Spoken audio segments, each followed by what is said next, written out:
Welcome back to our YouTube channel. मैं हूं जवेरिया सिद्दीकी और मेरे साथ हैं ईशा तारिक। भाई। आज हम बात कर रहे हैं सार्क की। और सार्क का जब नाम आता है तो फिर बात होती है कि साउथ एशिया की किस तरह से ग्रोथ हो सकती है। अगर हम इकोनॉमिक पॉइंट ऑफ व्यू से देखें या सोशल पॉइंट ऑफ व्यू से देखें या cultural point culture of view से देखें तो डेवलपमेंट। साउथ एशिया के लोगों के लिए ना बड़ा काम होता है सार्क में।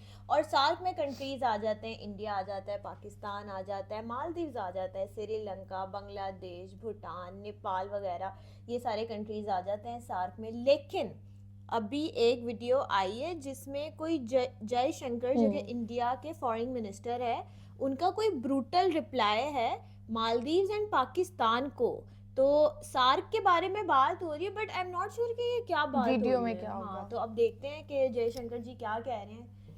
नमस्कार and welcome you all to Study IQ. मैं हूं प्रशांत धवन और रिसेंटली एक बहुत ही इंपॉर्टेंट, एक्चुअली दो बहुत ही इंपॉर्टेंट स्टेटमेंट्स दी है भारत के विदेश मंत्री डॉक्टर एस जयशंकर ने। पहली बात तो इन्होंने अब रूल आउट कर दिया है सार्क का रिवाइवल, कि सार्क जो ग्रुप है ये वापस मोस्ट प्रॉब्ली नहीं आने वाला। और साथ ही साथ ये भी ऐड कर दिया कि सार्क पाकिस्तान की वजह से प्रॉब्लम में है और हो सकता है कि पाकिस्तान के साथ भी इन द फ्यूचर और ज्यादा प्रॉब्लम्स आए ना। उसके अलावा मैं एक बात नोट कर रहा था कि मालदीव्स के जो प्रेसिडेंट है आज के समय, मुइज़ू, इन्होंने जब इनडायरेक्टली ये कह दिया कि इंडिया बुली है, हम बुली नहीं होंगे, उसके जवाब में जयशंकर साहब ने जिस तरीके से बताया है कि क्या आप इंडिया जैसे कंट्री को एक बुली होता है जो कमजोर को डराता है, धमकाता है, अपनी पावर का इस्तेमाल करता है। तो जयशंकर साहब ने कहा कि इंडिया के आप काम देखिए पिछले कई सालों में, आपको लगता है किसी भी एंगल से हम बुली होंगे। और इनका जो जवाब है, मैं ये देखकर हैरान था कि अमिताभ बच्चन भी ये कह रहे थे, वाह, वेल सेड सर। और बहुत कम देखने को मिलता है कि विदेश नीति के टॉपिक्स को लेकर लोगों का इतना इंटरेस्ट हो कि जो बड़े बड़े लेजेंडरी स्टार्स हैं, जो मूवी एक्टर्स हैं, वो भी जियो पॉलिटिक्स के इशू पर कमेंट करें। और बाय द वे, इस टॉपिक पर मैंने एक अलग से शॉर्ट वीडियो बनाई है कि देश के हर नागरिक को इंटरनेशनल रिलेशंस, फॉरेन पॉलिसी में इंटरेस्ट लेना चाहिए। आपकी लाइफ को भी ये इम्पैक्ट करता है ना। सबसे पहले हम बात करते हैं सार्क की, कि सार्क आज के समय कहाँ खड़ा है और जयशंकर साहब के हिसाब से सार्क और पाकिस्तान को लेकर क्या प्रॉब्लम्स हैं। ना देखो, जब भी इंडिया और पाकिस्तान में एक नया प्रधानमंत्री आता है ना, तो सार्क का मेंशन किया ही जाता है कि क्या अब सार्क को रिवाइव किया जाएगा या फिर नहीं। सार्क की वैसे फुल फॉर्म है south Asian association for regional cooperation. यहाँ पे आपको 8 मेंबर मिलेंगे। सार्क ग्रुप को 1985 में बनाया गया था। इंदिरा गांधी जी का आप कह लीजिए ये फॉरेन पॉलिसी एक बहुत ही इंपॉर्टेंट प्रोजेक्ट था। बाद में उनके जो पुत्र हैं राजीव गांधी, उन्होंने सार्क को आगे बढ़ाने की कोशिश करी। बट देखो, सार्क में ना हमेशा पाकिस्तान की वजह से प्रॉब्लम्स रही है। कभी सार्क ने अपना जो पोटेंशियल है वो रीच किया नहीं है। और रिसेंटली जब जयशंकर साहब से पूछा गया कि अब सार्क को लेकर आपका क्या व्यू पॉइंट है, सार्क को क्या हम वापस पुनर्जीवित करेंगे। अब पुनर्जीवित करने की बात इसलिए की जा रही है क्योंकि 2016 में जब उरी हमला हुआ था, पाकिस्तान के आतंकवादियों ने जब उरी पर अटैक किया था, उसके बाद से इंडिया ने सार्क के जो समिट हुआ करते थे उससे भी खुद को बॉयकॉट कर लिया। और इंडिया के बॉयकॉट करने के बाद नेपाल, बांग्लादेश, अफगानिस्तान, भूटान, श्रीलंका, बाकियों ने भी कहा कि सार्क में पार्टिसिपेट करना अभी पॉइंटलेस है। तो ये सब कंट्रीज भी पीछे हो गई। तब से सार्क ठंडे बक्से में पड़ा हुआ है। और क्वेश्चन अब यही है कि क्या सार्क को हम रिवाइव करेंगे, वापस इसको पुनर्जीवित किया जाएगा। इसको लेकर जयशंकर साहब ने रिसेंटली ये कहा। ये जो छोटी सी क्लिप है ये मैं चाहता हूँ आप सुनिए। SARC is in trouble basically because how do you have a regional organization where one member does not hide the fact, in fact sometimes proclaims the fact, that they undertake, I'm using the most neutral words possible, violent actions against other members. You know, if we are to sit as a group, but you reserve the right to attack me at night, how long are we going to sit as a group? I mean, is it the view that we should proceed with SARC even if one member of SARC actually has training camps, trains terrorists, pushes them across, supports them in different ways? So it was heading for a crisis. तो आपने देखा, बहुत ज़्यादा strong reply दिया है यहाँ पर भारत के विदेश मंत्री ने कि सार्क ग्रुप में ही अगर एक ऐसा देश है जो आतंकवाद को फंड करता है, इंडिया को अटैक करने वाले जो ग्रुप्स हैं उनकी हेल्प करता है, लिटरली ऐसे आतंकवादियों को भेजता है इंडिया में जो हमें डैमेज करे, तो सार्क एज ए ग्रुप कब तक टिका रहेगा? पाकिस्तान ये लंबे समय से कर रहा था और सार्क हमेशा पाकिस्तान की इस पॉलिसी की वजह से प्रॉब्लम में था। और इन्होंने बहुत ही ज्यादा इंपॉर्टेंट बात ये यहाँ पर ऐड करी है, ये जो लाइन है ये बहुत ही इंपॉर्टेंट है। इन्होंने ये कहा है कि you are looking at the state of the country as well. Pakistan की बात कर रहे हैं कि पाकिस्तान खुद भी खतरे में है उनकी पॉलिसी की वजह से। तो ये जो स्टेटमेंट है इससे साफ साफ एक बात पता लग जाती है कि पाकिस्तान में नई गवर्नमेंट चाहे बन गई हो, इंडिया और पाकिस्तान के रिलेशंस में कोई आप कह लो इम्प्रूवमेंट अभी देखने को नहीं मिलेगी। ना इंडिया सार्क को वापस रिवाइव करना चाहता है, कोई अभी के लिए समिट नहीं होंगे। बिम्स्टेक जो ग्रुप है उसको ज्यादा प्रमोट किया जाएगा ना। सार्क के इशू के अलावा भारत के विदेश मंत्री से एक सवाल यही पूछा गया कि मालदीव्स के प्रेसिडेंट मुइज़ो ने, ये जो 9 सेकंड की क्लिप है जो आप देखने वाले हैं यहाँ पे आप देख पाओगे।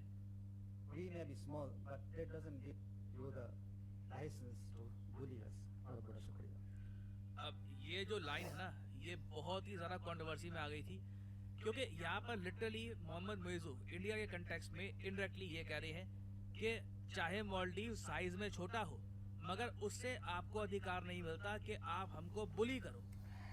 ये जो कमेंट है ना इसके रिस्पांस में कहीं ना कहीं इंडिया को रिप्लाई देना ही था। और जयशंकर साहब ने सिंपली यहाँ पर ये कहा कि बुली जो तुम यहाँ पर शब्द इस्तेमाल कर रहे हो, बुली देखो आप कह सकते हो चाइना है। चाइना जिस तरीके से फिलीपींस का जो एरिया है ये हड़पने की कोशिश कर रहा है, जबरदस्ती आइलैंड्स बना रहा है, ताइवान के आसपास बम बरसाता है, ये सब काम इंडिया बिल्कुल नहीं करता। जयशंकर साहब ने साफ साफ बोला कि जो बुली होते हैं ना, जिन्हें मजा आता है कमजोर को मारने में, धमकाने में, जो उस टाइप के लोग या उस टाइप की जो कंट्रीज होती है वो किसी के खराब टाइम में 4.5 बिलियन डॉलर्स की एड नहीं देते। क्योंकि इंडिया ने आप अगर देखो पिछले कुछ सालों में 4.5 बिलियन डॉलर जो अपने आप में ह्यूज अमाउंट है, इतने की तो सिर्फ एड दी है। उसके अलावा जयशंकर साहब ने यह भी कहा कि जब इंडिया के आसपास के कंट्रीज को वैक्सीन की आवश्यकता थी कोविड पैंडेमिक के टाइम में, तब भी इंडिया ने हेल्प करी है। बुली कंट्रीज ये सब नहीं करते। ये जो छोटी सी क्लिप है ये मैं चाहता हूँ आप देखें। इस क्लिप की भी काफी प्रशंसा हो रही है और अमिताभ बच्चन ने भी इस क्लिप को देख के ही कहा था कि वाह sir, well said. Because I fold into it the other question as well. You know, how is India perceived by neighbors? You know, the big change today in this part of the world is what has happened between India and its neighbors. When you say India is perceived as the big bully, you know, big bullies don't provide $4.5 billion when the neighbors are in trouble. Big bullies don't supply vaccines to other countries when COVID is on, or make exceptions to their own rules to respond to food demands or fuel demands or fertilizer demands because some war in some other part of the world has complicated their lives. Jaishankar साहब ने यहाँ पर बहुत ही अच्छा reply दिया है। इन्होंने ना सिर्फ वैक्सीन, उसके अलावा इंडिया की जो एड है सिर्फ उसकी बात ही नहीं करी। इन्होंने ये भी कहा अगर मान लो किसी कंट्री में फर्टिलाइजर की भी अगर कमी है, फर्टिलाइजर देखिए बहुत ही इंपॉर्टेंट है किसानों के लिए। फर्टिलाइजर नहीं होगा, खाना नहीं उगेगा, देश में खाने की कमी हो जाएगी, इन्फ्लेशन बहुत ज़्यादा बढ़ जाएगी। तो इंडिया ने ना अपने आसपास के कंट्रीज के लिए जब जरूरत आन पड़ी थी तब फर्टिलाइजर भी ऑफर किया है। ये बहुत ही ज़्यादा इंपॉर्टेंट है दुनिया को बताना, क्योंकि मैं अब ये देख रहा हूँ एक टाइम पर ना हम लोग सिर्फ अच्छा काम करते थे, दुनिया को बताते नहीं थे कि हम अच्छे हैं। बट आज के समय देखिए नीड ये है कि आप अच्छे काम भी करिए, साथ में दुनिया को बताइए भी कि आप अच्छे हैं। नहीं तो जो आपके एनिमी कंट्रीज हैं वो आपकी ऐसी इमेज बना सकते हैं कि देखिए आप कुछ करते नहीं हैं, आपने नेबर्स के लिए कुछ किया नहीं है। तो बहुत इंपॉर्टेंट है दुनिया को बताना कि हम लोगों ने, इंडियंस ने अपने नेबरहुड के लिए क्या किया है और कितना धैर्य रखा है। इवन दो हमसे कई गुना छोटे कंट्रीज ने इंडिया के बारे में बहुत ज़्यादा बड़ी बातें बोली हैं, और इसे कहते हैं एक मैच्योर नेबर बनना। और वैसे मैं आपको ये बता दूं कि इंडिया और मालदीव से रिलेटेड भी एक बड़ी न्यूज़ आने वाली है आने वाले 1 से 2 महीने में। ये मैं प्रॉपर्ली ट्रैक करूंगा, जैसे ये बड़ी न्यूज़ आती है उस पर मैं आपके लिए एक अपडेटेड वीडियो लेके आऊँगा। और इसी नोट के साथ यह है वीडियो का अंत। Thank you for listening and as always मेरा गॉड्स वॉच ओवर यू। अच्छा, तो इसमें सबसे पहले तो समझने की ज़रूरत है कि सार्क में पाकिस्तान है, इंडिया है, मालदीव्स भी है, श्रीलंका और वो तो सारे हैं ही ना। लेकिन जहाँ पे मसला आ रहा है वो कंट्रीज की तरफ से आ रहा है, पाकिस्तान की तरफ से और मालदीव्स की तरफ से। अच्छा, और ज़्यादा वैसे मैं देख रही हूँ कि पाकिस्तान अभी पाकिस्तान की इतनी कोई बात नहीं थी, बुली तो उनको मालदीव्स ने किया। मालदीव्स कह रहे हैं कि हाँ। आप बुली कर रहे हो। हाँ, हाँ। आप बुली कर रहे हो। और लेकिन reply such a great minister for his country, उसने क्या रिप्लाई किया है कि जो बुली करते हैं वो एड्स नहीं देते, मतलब वो लोगों की हेल्प नहीं करते। उसने वो भी बताया कि उन्होंने एक टाइम पे फर्टिलाइजर दिए श्रीलंका को, तो ये सब बुली कंट्रीज वाकई नहीं करते। और जैसे कि होता है ना कि आप फर्टिलाइजर्स तो कोई भी नहीं देता कोई है, भी क्योंकि नहीं उनको होता है देता, कि ऐसे यार है। हमारा एग्रीकल्चर एक लैंड है, हमारी इतनी अच्छी पैदावार हो रही ऐसे है, है। तो हम उसको बेचेंगे ना, अपनी सब्जियों को हम बेचेंगे। और वो एज अ हेल्प के लिए नहीं दे सकते, वो ये हो सकता है कि वो उसको बेच सकते हैं, हाँ, पैसे ले हाँ। सकते हैं, वो ऐसे तो नहीं दे लेकिन सकते। उन्होंने एज अ हेल्प मतलब हाँ, वो उनको उनकी help फर्टिलाइजर्स की, दिए कि हाँ। तुम लोग उगाओ अपना उगा और लो। खाओ। ऐसे ही। वरना तो अच्छा, साउथ एशिया में ना इंडिया का बहुत एक इम्पोर्टेंट रोल रहा है, लेकिन कुछ अटैक्स वगैरह हुए हैं इधर उधर से, तो फिर वो कहते हैं कि ज़रा हम ना वो थोड़े से पीछे चल जाते हैं कि अगर साउथ एशिया में वो नहीं है, पीस नहीं है, एक दूसरे के साथ अच्छे रिलेशंस नहीं है, तो सार्क का कोई मतलब नहीं। और सार्क की जो अभी चीज़ आई है कि इंडिया थोड़ा सा ना अपना बैकफुट पे चला गया था कि मैं अभी नहीं कर रहा, तो जब वो हाँ। सार्क से थोड़ा निकला ना, तो फिर बाकी कंट्रीज बांग्लादेश, श्रीलंका, नेपाल, भूटान, ये भी थोड़े से पीछे हो गए कि अच्छा वहाँ से क्योंकि बहुत ज़्यादा एड्स वगैरह आती हैं, वहाँ से आगे आगे चलते हैं फॉर इकोनॉमिक ग्रोथ के लिए, कल्चरल ग्रोथ के लिए, वहाँ से बहुत ज़्यादा चीज़ें आती हैं, तो फिर वो सारे थोड़े थोड़े पीछे हो गए। और जयशंकर यार इतने मतलब मेच्योरली वो इतनी बड़ी बड़ी चीज़ों को हैंडल कर उसने लेते हैं। कैसे रिप्लाई किया, पूरे कंट्री को रिप्लाई किया उसने, और ऐसा रिप्लाई किया कि वो हमें भी सुन के समझ आ रही है कि भाई हाँ कैसे कह सकते हैं किसी को ऐसे कि हमें बुली कर रहा है वो। और मालदीव्स तो मुझे खुद लगता है कि वो थोड़ा थोड़ा बुली करता है, क्योंकि उनकी ना मैंने कुछ फुटेज वगैरह देखी है, और मुझे नहीं पता कि वो उनका पॉलिटिक्स से इंडिया की पॉलिटिक्स का क्या लेना देना कोई है, लेना but देना है नहीं है वैसे। लेकिन अब पता नहीं somehow I think कोई पॉलिटिक्स का लेना देना है, क्योंकि वहां पे पीएम नरेंद्र मोदी के वो उन्होंने वो बनाए हुए थे, पुतले बनाए हुए थे, उनको जला रहे थे, पता नहीं क्या क्या कर रहे लेकिन थे। कभी ऐसा वो मैंने सुना तो देखी नहीं है कि कोई मैंने देखी कंट्रोवर्सी है। वगैरह हो इनके मैंने दरमियान। नहीं मालदीव्स की पीएम मोदी की बहुत कंट्रोवर्सी हुई है पिछले दिनों। वो वाला आई थिंक आपने केस फॉलो नहीं किया। इसमें लक्षद्वीप एक आइलैंड है इंडिया का, तो उनके प्राइम मिनिस्टर जो इंडिया के वो अपनी डिफरेंट जगह जाते हैं, जैसे कि पता है उड़ीसा चले गए, असम चले गए, इधर उधर, तो वो वहां पर भी चले गए लक्षद्वीप।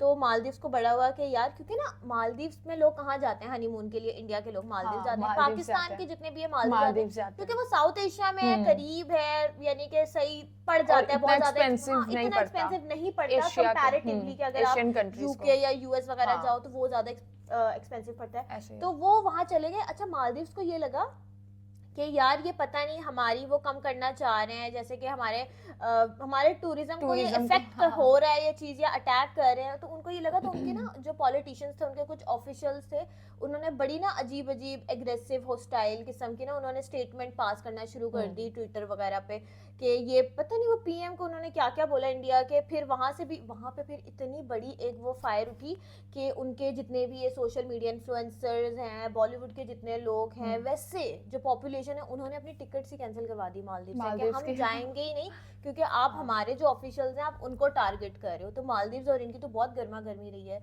लेकिन अच्छा, एक और बात इन्होंने की कि चाइना जो है ना वो बुली कर रहा है फिलीपींस को, वहां पर उनकी लैंड पे आइलैंड बनाए जा रहे हैं। चाइना का तो ये है ना, चाइना का बहुत, लेकिन चाइना बड़ा ना एक तो फ्रेंडली वाली वाइब्स देता है, वो ना करता पूरी हरकतें हाँ, मतलब अंदर से मुनाफिक अंदर से पूरा रहना, लेकिन ऊपर से डबल फेस। अच्छा, उसने फिलीपींस के साथ भी किया है, और इसके अलावा ताइवान के साथ, फिर अगर हम बात कर लें लद्दाख की थोड़ी बहुत बात कर ले, तो उसकी बहुत कंट्रोवर्सीज इधर उधर चलती रहती हैं चाइना की। लेकिन यार चाइना इतना स्ट्रांग है ना, चाइना को कोई कुछ कहता कुछ कह ही नहीं सकता, कुछ कह भी नहीं सकते हम। और फिलीपींस जैसा कंट्री तो बिल्कुल नहीं कह सकता, मतलब चाइना उनसे बहुत आ गया। चाइना सबसे, हम भी कुछ नहीं कह सकते, क्योंकि सकते। सी पैक में भी जब होता है ना कि जब ये सी पैक कॉरिडोर बना था, तो उनकी अगर गाड़ियां गुजरी है तो हाँ, और अब प्रोटोकॉल है, दोबारा हो रहा है ना सी पैक स्टार्ट, सी पैक दोबारा भी हो रहा है। हम तो कुछ नहीं कह सकते, यानी कि अगर उनका कुछ जा रहा है तो वो उनका प्रोटोकॉल होता है, आप उनको नहीं, कुछ भी क्वेश्चन आप कर ही नहीं सकते हो।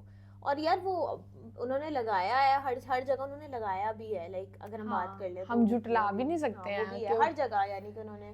लेकिन यार है कुछ ना कुछ डबल फेस थोड़े से हैं, बट अब क्या कर सकते हैं। बट खैर आप बताएं कि आपको प्रशांत धवन की ये वीडियो कैसी लगी है, और लाइक करें, कमेंट करें, और देखते रहें इनसाइड रिएक्शन। Take care.